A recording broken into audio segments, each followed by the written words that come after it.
आइए परमेश्वर के प्रिय लोग, आज हम सुबह के समय में एक वचन का अध्ययन करेंगे जो मनुष्य का मन और सोच क्या है हम देखेंगे, और मनुष्य कैसे पाप में गिर जाता।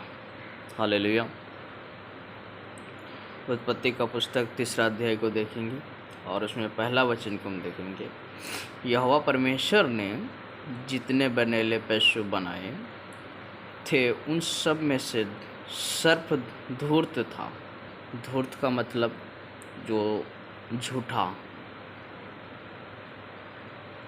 जो गलत सोच, गलत भावनाएं को डालने वाला। सर्प एक झूठा व्यक्ति है और चतुर है। हालेलुया।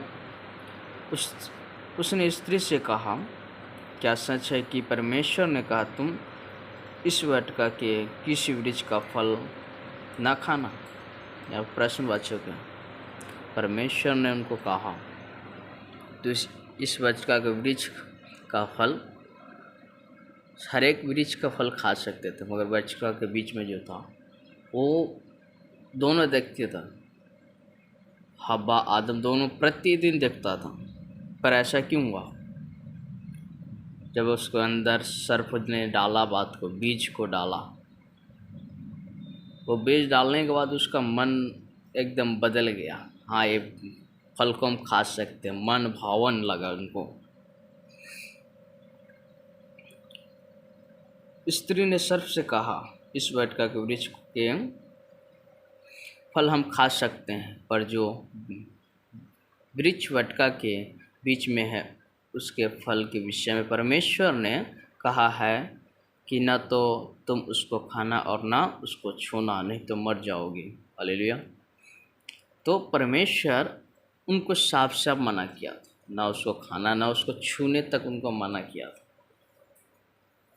और सर्प यहाँ पे क्या कहते हैं 4 वचन में, तब सर्प ने स्त्री से कहा तुम निश्चय न मरोगी, वरना परमेश्वर आप जानता है कि जिस दिन तुम उसका फल खाओगे उसी दिन तुम्हारा आंखें खुल जाएगा और तुम भले बुरे के ज्ञान पाकर परमेश्वर के तुल हो जाओगे। उसी तरह लूसीफर भी ऐसा ही किए।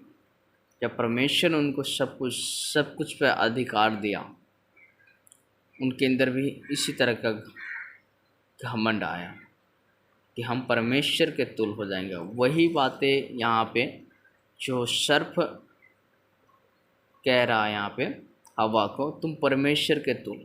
जो परमेश्वर ने हमें बनाया, हर एक मनुष्य को बनाया, हर एक चीज़ बनाया, क्या हम उनके तुल हो सकते हैं? यहाँ पे 6 वचन को देखते हैं, वो क्या कहते हैं। अतः जब स्त्री ने देखा कि उस वृक्ष का फल खाने के लिए अच्छा है और देखने में मनभावन और बुद्धि देने के लिए चाहने योग्य भी है। क्या ये पहले भी तो देखते थे? उस वृक्ष का पहले भी फल को देखते थे, क्या पहले उनको क्यों नहीं लगा? इसीलिए हमें हर एक छोटी सी बातों को देखना है जो हमारे मन में बोया जाता है, या हमारे परिवार की ओर से, चाहे हमारे अड़ोसी पड़ोसी की ओर से, चाहे हमारा दोस्त की ओर से। हाँ, ये कौन सी बीज है, ये कौन सी बातें हैं?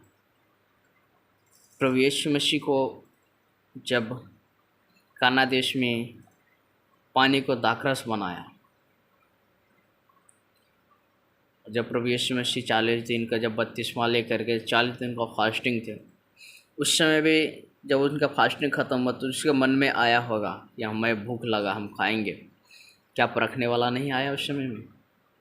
क्या परमेश्वर प्रभु यीशु मसीह उस पत्थर को भी रोटी बना सकते थे, जो पानी को दाखरस बना सकते थे, जो मुर्दे को जिला सकते हैं?